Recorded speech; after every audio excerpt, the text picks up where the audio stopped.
गुनगुनाता है दिल मेरा साथ है प्रभु प्यारा।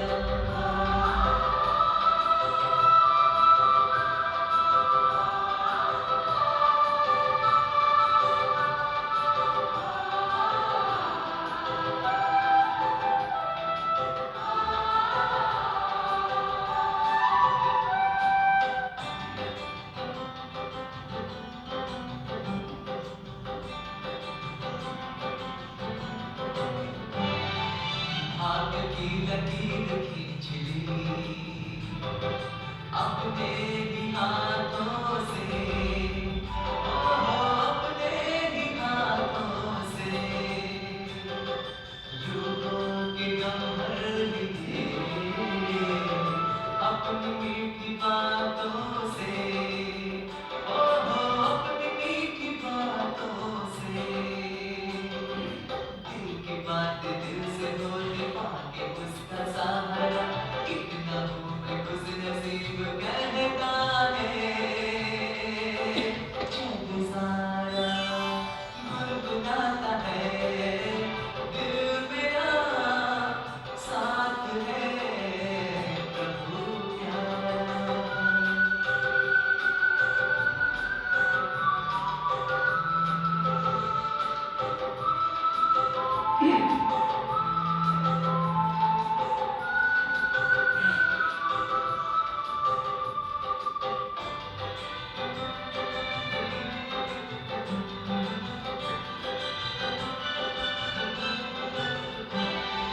हर कदम में है उसका साथ, तो मंजिल दूर कहाँ, है मंजिल दूर कहाँ। रूहानी रंगों की किरण से जन्नत बनाया जहाँ, है जन्नत बनाया जहाँ। जिंदगी पे मस्ती चढ़ी जब से उसने निहारा। कितना हूँ मैं खुश नसीब कहता है जग सारा।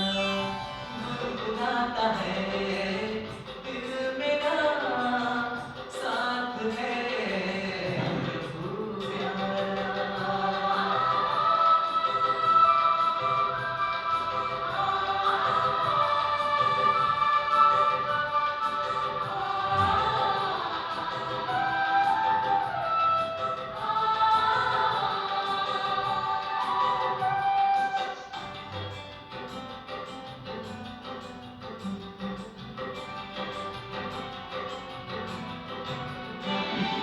दिल का हाल दिल से सुना ले, गीत यही गाता हूँ,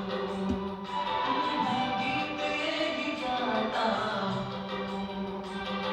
साथ ना कभी मैं छोड़ूंगा, सच दिल से कहता हूँ, सच दिल से कहता हूँ।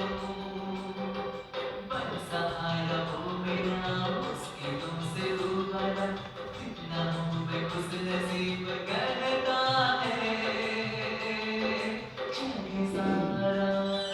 गुनगुनाता है दिल मेरा साथ है प्रभु प्यारा।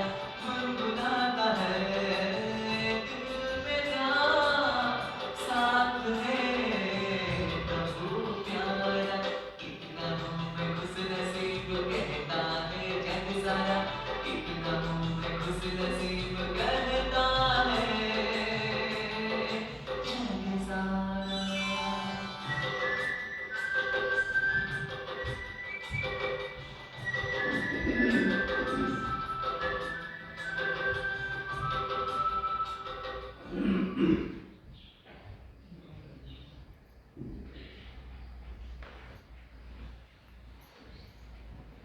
आज की मुरली की तारीख है 26 शिव भगवान वाच।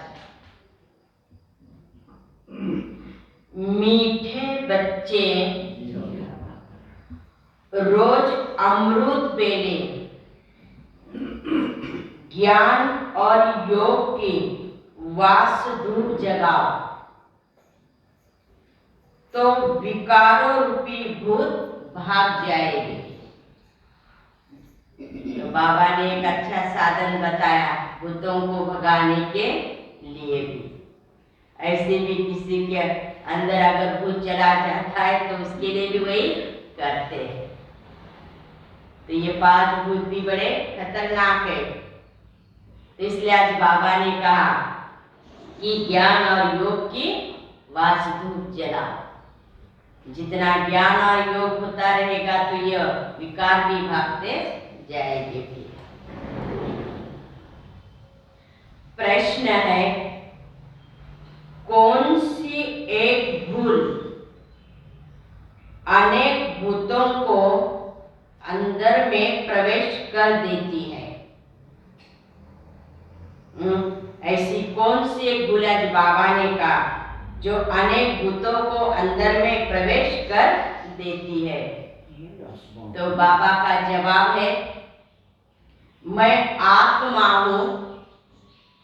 यह बात भूलने से अंदर में अनेक भूत प्रवेश हो जाते हैं।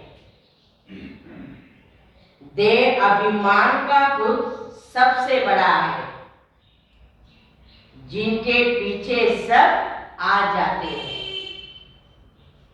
इसीलिए जितना हो सके देही अभिमानी बनने का पुरुषार्थ करो। आज का गीत है, आज अंधेरे में है इंसान। ओम शांति। बाप बच्चों को इसी गीत पर समझाते हैं ना, और सारी दुनिया अज्ञान के नींद में सोए पड़ी। बाबा ने कहा और मैं अपन आत्माओं को जगाता हूँ। भगत भगवान से चाहते हैं कि भगवान आकर हमारी आंखों को अपना साक्षात्कार करा दे। अब तुम बच्चे तो सन्मुख बैठे हो, तुमने ईश्वर को पाया है ना, क्योंकि हर एक की भावना होती भगत की हमें भी साक्षात्कार, जिस भावना से वो पूजा करते हैं। लेकिन बाबा कहते बच्चे मैं तुम्हारे सन्मुख आता हूं, और तुम बच्चे ने तो क्या किया है, परमात्मा को अपना बना लिया है, पाना था सो पा लिया है। इन आंखों से भी देखा है ना, जान लिया है, मान लिया है, पहचान लिया है, अनुभव भी तो करते हैं ना। वो हमारा बाप भी है, टीचर और सदगुरु है। ईश्वर को कैसे पाना होता है वो खुद ये आकर बताते हैं ना, अर्थात ये नॉलेज देते हैं। जब तक ज्ञान का तीसरा नेत्र ही नहीं मिलता है तब तक आप उसको पा नहीं सकते। और बाबा ही आकर हमें ये विधि बताते हैं कि कैसे परमात्मा को प्राप्त करना है।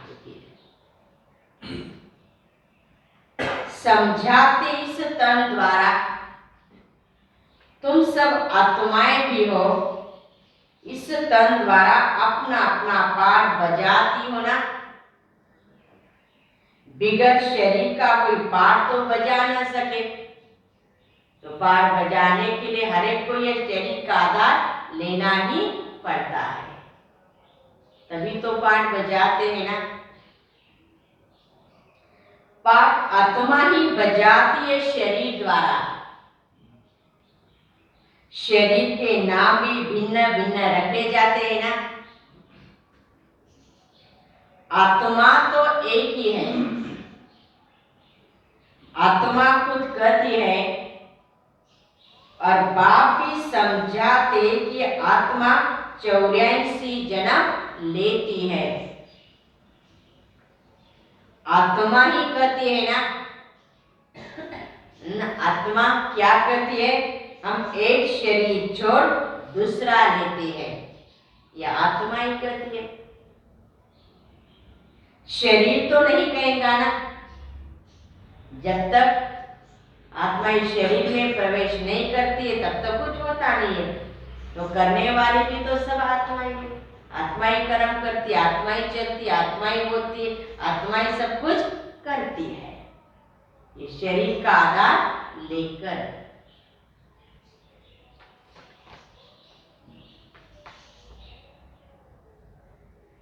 शरीर तो नहीं कहेगा ना।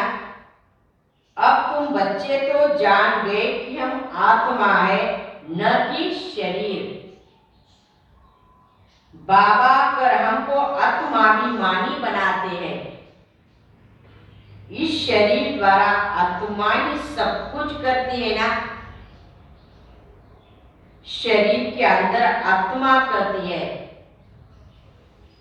इस शरीर द्वारा मैं चलता फिरता हूं। मैं आत्मा जज वकील आदि बनता हूं। आत्मा ही करती है। हम इस शरीर द्वारा राज्य सीखते हैं। आज बाबा स्मृति को पक्का करा रहा है, आत्मा का पाठ भी पक्का करा रहा है। फिर जाकर राजा रानी बनेंगे। अब तुमको आत्माभिमानी बनाया जाता है। देह अभिमान में आना यही पहले नंबर की भूल है ना।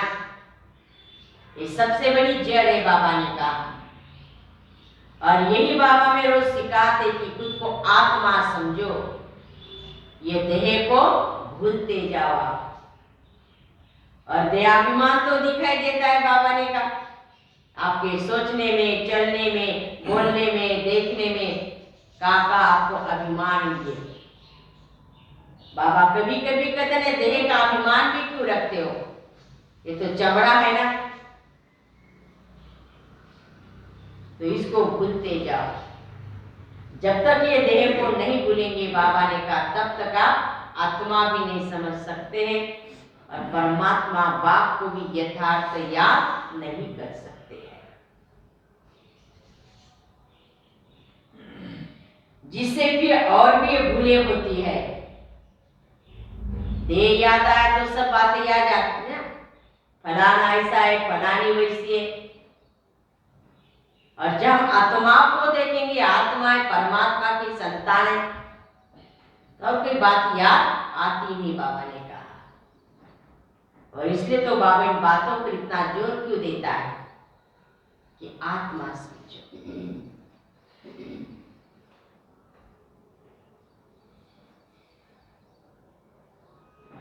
इसको देहाभिमान का भूत कहा जाता है ना।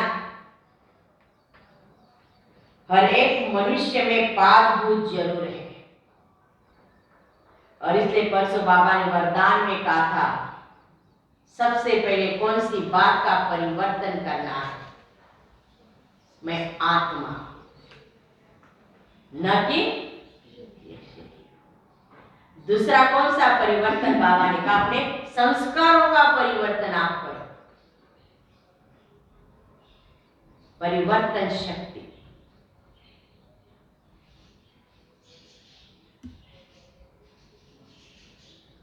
हर एक में 5 भूत जरूर है ना। भूतों को भगाने के लिए वासधूप किया जाता है। इन 5 विकार रूपी भूत के लिए वासधूप यह है ज्ञान और योग। ये कोई जल्दी नहीं भागते ना, बहुत तपस्या करनी पड़ती है, बहुत योग चाहिए बाबा ने कहा, तब ये भूत क्या होते? उन्हों को भट्टी में डाला जाता है। ज्ञान योग की भट्टी करो बाबा ने कहा, क्योंकि ये 5 विकार बड़े पुराने दुश्मन है ना। बाप कहते बच्चे तुम्हारे में भूतों की प्रवेशता हुई आधा कल्प हुआ ना। जब से रावण राज्य चला है, बाप कहते बच्चे तुम्हारे में भूतों की प्रवेशता हुई, आधा कल्प हुआ जब से रावण राज्य चला। बराबर भारतवासी रावण को दुश्मन समझकर तो जलाते हैं ना। एक बार इनको खत्म हुआ तब फिर रस्म रिवाज चली आती है। इस समय तुमने इन पांचों विकारों पर विजय पाई थी। रावण मुर्दाबाद हो गया था आधा कल्प के लिए। हाँ, सतयुग और बच्चे कहते फिर बाबा यह कब जिंदा होगा, जिंदाबाद होगा। बच्चे फिर आधा कल्प के बाद जिंदाबाद होगा, अपना राज्य करेंगे ना। कहते राम राज्य चाहिए, तो अब कौन सा राज्य है? जरूर रावण का राज्य है। सतयुग में रावण का राज्य ही नहीं होगा ना, वह होगा राम राज्य। अच्छा, राम राज्य के पले पले राजा रानी कौन थे? यह भी कोई जानते नहीं। राम राम कहते हैं तो राम को ऊपर ले गए, कृष्ण को नीचे ले गए। सतयुग का तो जैसे उन्हें पता भी नहीं है। तो प्रदर्शनी में लिख सकते हो कि हर एक मनुष्य में 5 भूतों की प्रवेशता है। कम से कम 7 रोज भट्टी में रहे तब ये भूत सब क्या हो जाएंगे? भाग जाएंगे।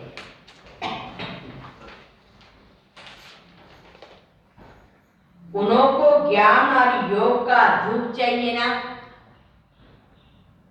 उनके सिवाय कभी मुक्ति जीवन मुक्ति को पा नहीं सकेंगे। इसलिए पहले भूतों को भगाना है।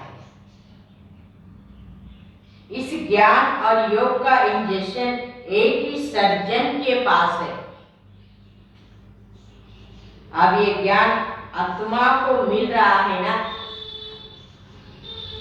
आत्मा समझती है कि बाबा हमको समझा रहे हैं, और कोई भाषा में ऐसे नहीं कहेंगे कि परमपिता परमात्मा हमको पढ़ा रहे हैं। ये बाबा आकर हम बच्चों को समझा रहे हैं कि खुद को आत्मा समझना है, और स्वयं परमपिता परमात्मा आपको यह पढ़ाई पढ़ा रहे हैं। भगवान खुद भी निराकार है तो बच्चे भी निराकार है। निराकारी साकार द्वारा साकारी बच्चों को ज्ञान दे रहे हैं। यह भी तुम अच्छी तरह से जानते हो ना। परंतु चलते चलते कई बच्चे भी भूल जाते हैं कि हमें कौन पढ़ाते हैं।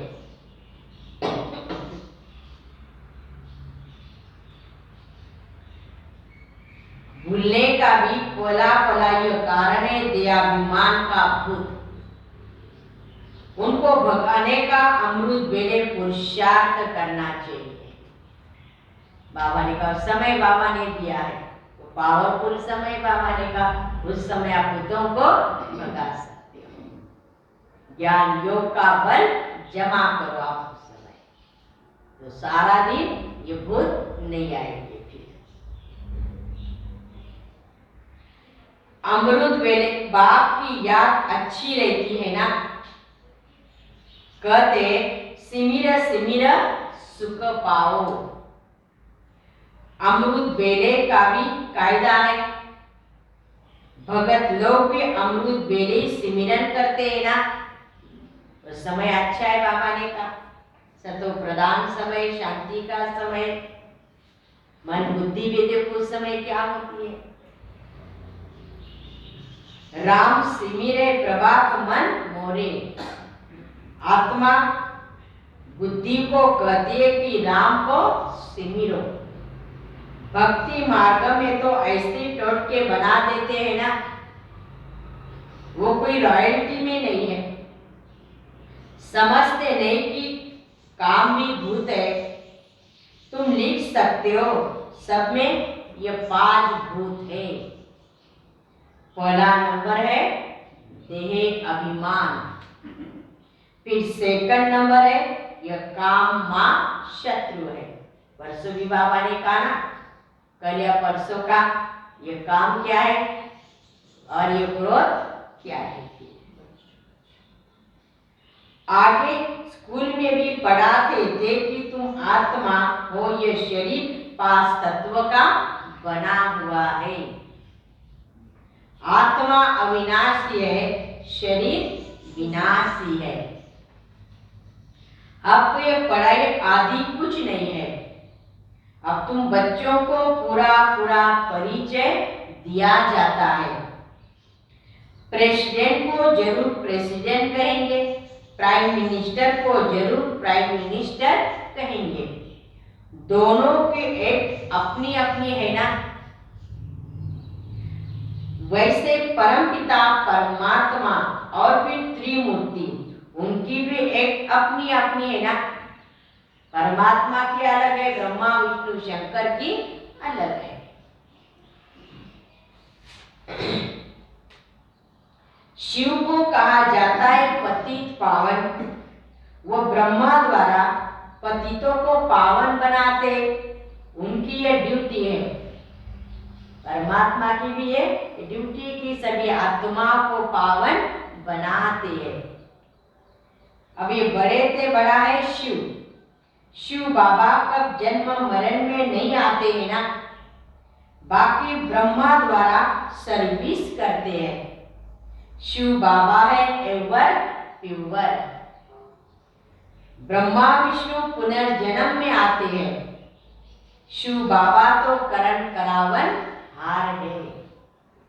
इस समय बाबा मीठे झाड़ का सैंपलिंग लगा रहे हैं और जो धर्मों में कन्वर्ट हो गए वह सब निकल आएंगे।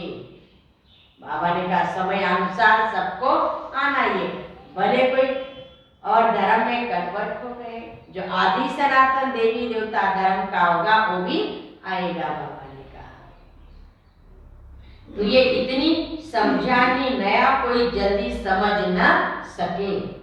7 रोज भट्टी में पढ़ने के लिए मुक्ति जीवन मुक्ति को पा नहीं सकते ना। जब तक वो 7 दिन का कोर्स नहीं कर सकता है, बाबा ने कहा उन्हें 7 दिन पूरी समझ ही नहीं मिलती, तब तक वो न मुक्ति न जीवन मुक्ति पा सकता है। तो इसलिए बाबा ने कहा कोई भी आता तो पहले उन्हें 7 दिन का कोर्स कराओ। तुमने भी भूतों को निकालने के लिए कितनी मेहनत की है ना। बुद्धि जब पवित्र हो तब ये ज्ञान अमृत ठहर सकता है ना। तुम बच्चे समझ सकते हो, बराबर बाबा की याद भूल जाती है। बहुदेहाभिमान में आने से भी मित्र संबंधियों के आदि के तरफ लव चला जाता है। कोई को भी मोह का भूत ना आए। बाबा को कितने ढेर बच्चे, मोह की बात नहीं है ना। बाबा ने कहा एक से एक विकार, ये है बाबा ने कहा, चाहे वो काम हो, चाहे क्रोध हो, चाहे लोभ हो, चाहे मोह हो, चाहे अहंकार हो, बाबा ने कहा, लेकिन कोई भी विकार ना हो। मोह भी बाबा ने कहा कोई कम नहीं होती। जानते आत्मा तो कभी मरती नहीं है ना, मरने का भी डर रहता है। आत्मा भी अविनाशी है, परमात्मा भी अविनाशी है। वह जन्म मरण में नहीं आता। बाबा कहते मैं इसी शरीर का लोन लेता हूं ना, मेरे रहने से इनको बहुत फायदा है। इनको, ब्रह्मा को, इनकी आयु बढ़ जाती है ना, गुलगुल हो जाते हैं, इनकी सब खामियां खत्म कर बिल्कुल नया बना देता हो। इसको ब्रह्मा बाप को। और ब्रह्मा बाप भी हम बच्चों को भी समझा समझा कर क्या करता है, सारी खामियां को निकाल देता है। हमारा जीवन भी सभी गुणों से, सभी शक्तियों से संपन्न बना देता है। बाबा तो है ही सुखदाता, मेरे कारण ये राजयोग सीखते हैं ना, तब तो तंदुरुस्त बन जाते हैं, आपका तन भी और आपका मन भी। किसी को गाली देना, गुस्सा करना, ये सब क्या है? आसुरी स्वभाव है। हम देवता बनने वाले बाबा ने कहा, देवताएं कभी अपने मुख से ऐसे शब्द कभी यूज नहीं कर सकते हैं, ये भी सोचना है। देवताओं का स्वभाव अति क्या होता है? मीठा होता है, उनके बोल इतने मीठे होते हैं, कभी भी किसी को ऐसे वैष्णव शब्द नहीं बोल सकते हैं।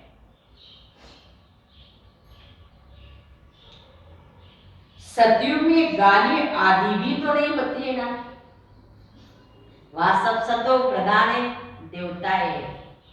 परंतु बाबा ने कहा यह सब बातें हमें संगम से धारण करनी है। संगम पर ही पता चलता है कौन सी आत्मा है, ये दैवी घराने की आत्मा है, ये देवता बनने वाली आत्मा है। उसे बोल से, चलन से, व्यवहार से सब पता चल जाता है, स्वभाव से, संस्कारों से, सोचने से, ये आत्मा क्या है।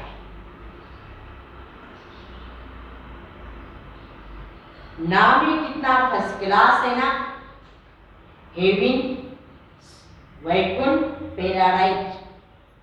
कहते भी है क्राइस्ट से 3000 वर्ष पहले भारत पैराडाइज था। इस हिसाब से बराबर 5000 वर्ष हुए ना। यह सत्य ज्ञान और सत्य नारायण की कथा कितनी सच है। हम अभी नर से नारायण बनने की कथा सुनते हैं, राजयोग की, फिर यहाँ की बातें भक्ति मार्ग में चली जाती है ना। पंडित है बाबा ने कहा, भारतवासी को यह भी पता नहीं है कि लक्ष्मी नारायणी राधे कृष्ण थे, और इसीलिए हम ये चित्र आदि भी बनाते रहते हैं ना, जो मनुष्य समझे। परसों भी बाबा ने कहा चित्र क्यों बनाते, बाबा अच्छे अच्छे चित्र क्यों बनाते? क्योंकि आंखों के आगे क्या है? आईना है। क्योंकि चित्र द्वारा हम अच्छी तरह से सभी को ये समझानी दे सकते हैं। तुम बच्चों के सेंटर रुद्धि को पाते रहेंगे, समयानुसार सभी को आना ही बाबा ने कहा। बहुत चाहते सेंटर को ले, जांच करनी चाहिए कि कितने पढ़ने वाले हैं। स्कूल में स्टूडेंट तो चाहिए ना, पहले 2-4 आएंगे, फिर जास्ती होते जाएंगे। गली गली में मंदिर ठिकाने खुलते जाते हैं ना, फिर 1-2 को देख बहुत आते जाते हैं। सेंटर खोलना जैसा भी चाहिए, हर्जा नहीं खोलो, बाबा ने कहा। एक दिन आएगा, बाबा ने कहा ना, गली गली में सेंटर खुलते जाएंगे। ऐसे सेंटर जैसे भी खोलना चाहिए ना, हर्जा नहीं खोलने में, परंतु विघ्न भी बहुत पड़ते विकारों के कारण। हम तो सिर्फ गीता सुनाते हैं, परंतु शुरू से इसी विष के कारण झगड़े ही चलते हैं ना। इस विद्यालय में सबसे बड़ी एक मुख्य धारणा है, इस कारण से तो बाबा ने कहा यज्ञ में विघ्न पड़ते रहते हैं। समझते या जाने से विष का प्याला नहीं मिलेगा। इस पर मीरा का इतिहास भी है ना। मीरा ने क्या नहीं किया। ऐसे तो बहुत कन्याएं और बालक ब्रह्मचारी रहते हैं, उनको तो कोई कुछ कहता नहीं है। ये तो कल पहले भी गाली खाई थी, ये भी तो होना ही है। कोई तो पवित्रता की प्रतिज्ञा करते हैं, फिर भी हार खा लेते हैं। कलब की सबसे बड़ी लॉटरी है ना। इसमें जांच की जाती है, कहाँ तक वर्षा लेते हैं, फिर कलब वर्षा लेते रहेंगे। कहा काम न मिलने कारण फिर क्रोध में आकर हंगामा भी करते हैं, तकलीफ बहुत देते हैं ना, मारते भी है, फिर जब समझ आती है तो माफी भी लेते हैं। फिर भी अपकारियों के ऊपर उपकार तो करना होता है ना।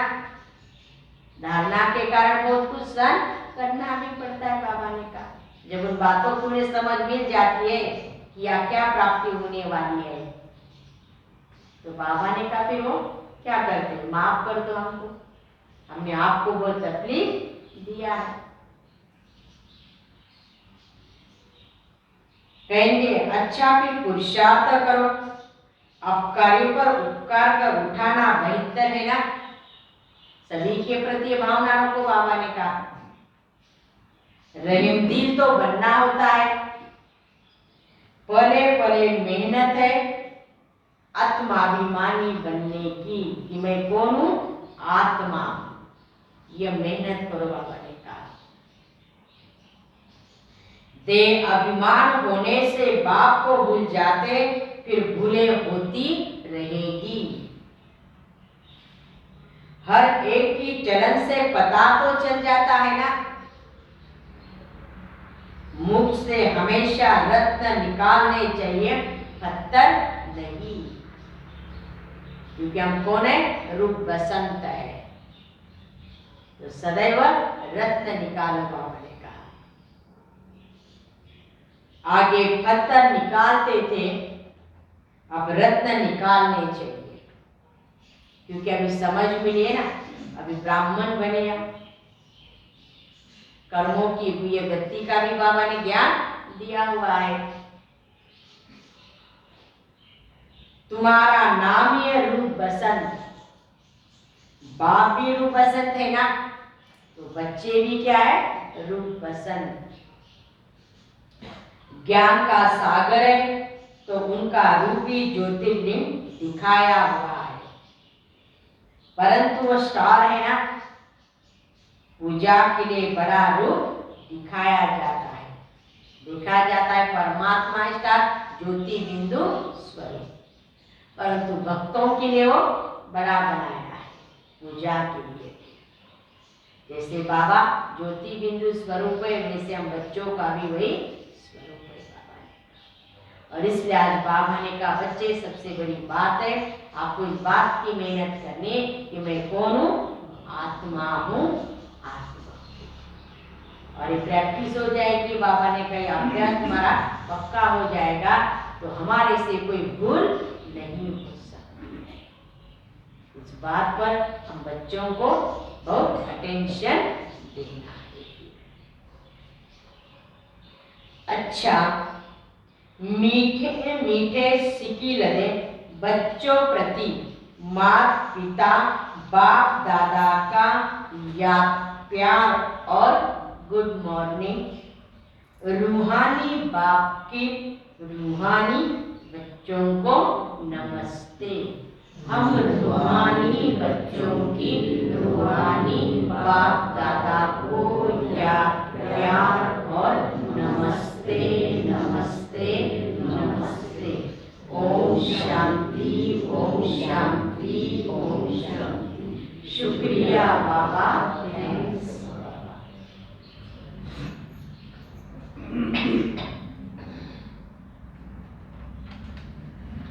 धारणा के लिए मुख्य सार, पहली पॉइंट, पहले पहले आत्माभिमानी बनने की मेहनत करनी है। देह अभिमान में कभी नहीं आना चाहिए। रहमदिल बन अपकारियों पर भी उपकार करना है। दूसरी पॉइंट है, भूतों को भगाने के लिए अमृत वेले विशेष याद में रहने का पुरुषार्थ करना है। मीठे झाड़ का सैंपलिंग लगाने में बाबा का मददगार बनना है। आज का वरदान, बेहद की वैराग वृत्ति द्वारा मेरे पन के रॉयल रूप को समाप्त करने वाले न्यारे प्यारे भव। समय की समीपता प्रमाण वर्तमान समय के वायुमंडल में बेहद का वैराग प्रत्यक्ष रूप में होना अवश्य है। यथार्थ वैराग वृत्ति का अर्थ है सर्व के संबंध संपर्क में जितना न्यारा उतना प्यारा। जो न्यारा प्यारा है वह निमित्त और निर्माण है। उसमें मेरापन का भान नहीं आ सकता। वर्तमान समय मेरापन रॉयल रूप से बढ़ गया है। कहेंगे यह मेरा ही काम है, मेरा ही स्थान है, मुझे ये सब साधन भाग्यानुसार मिले हैं। अब ऐसे रॉयल रूप के मेरेपन को समाप्त करो। स्लोगन,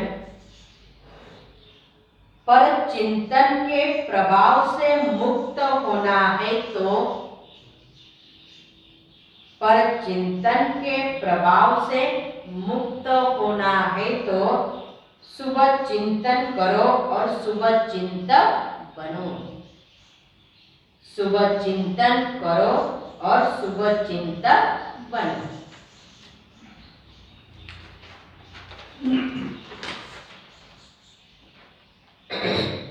मातेश्वरी जी के अनमोल महावाक्य।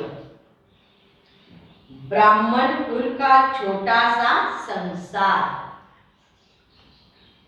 गीत है, मेरा छोटा सा देखो यह संसार है। ये गीत किसी समय का गाया हुआ है, क्योंकि इस संगम का समय हम ब्राह्मण कुल का छोटा सा संसार है। वो हमारा कौन सा परिवार है, वह नंबरवार बतलाते हैं ना। ये ईश्वरीय परिवार है, ईश्वरीय फैमिली है। हम परमपिता परमात्मा शिव के पौत्र और पौत्रियां हैं। ब्रह्मा सरस्वती की मुख्य संतान है और विष्णु शंकर हमारे ताई जी हैं। और हम आपस में सभी भाई बहन हैं। यह अपना छोटा सा संसार है। इनके आगे और संबंध की रचना नहीं है। इस समय कितना ही संबंध कहेंगे, कितना प्यारा ये संबंध है। हमारा संबंध कितनी बड़ी अथॉरिटी से है। किससे? हाईएस्ट परम पिता परमात्मा शिव से। हमारा ग्रैंड पापा है, शिव है। इनका नाम कितना जबरदस्त है, भारी है। सारी मनुष्य सृष्टि का क्या है, विजरूप है, क्या नहीं है। सर्व आत्माओं का कल्याणकारी होने कारण उनको कहा जाता है हर हर भोलेनाथ। शिव देव के देव महादेव भी है ना, तो सारे सृष्टि का दुख करता सुख करता भी है। उस द्वारा हमें सुख शांति पवित्रता का बड़ा अधिकार मिलता है। शांति में फिर कोई कर्म बंधन का हिसाब किताब नहीं रहता है, परंतु ये दोनों वस्तु पवित्रता के आधार पर रखते हैं। कौन सी, सुख और शांति। जब तक पिता की परवरिश का पूरा वर्षा ले पिता से सर्टिफिकेट ना मिले तब तक ये वर्षा मिल नहीं सकता। देखो ब्रह्मा के ऊपर कितना बड़ा काम है। मलिच्छ 5 विकारों में मैली और पवित्र आत्माओं को गुलगुल पवित्र बनाते हैं। जिस अलौकिक कार्य का गुजारा जरूर सतयुग का पहला नंबर श्री कृष्ण पद मिलता है ना।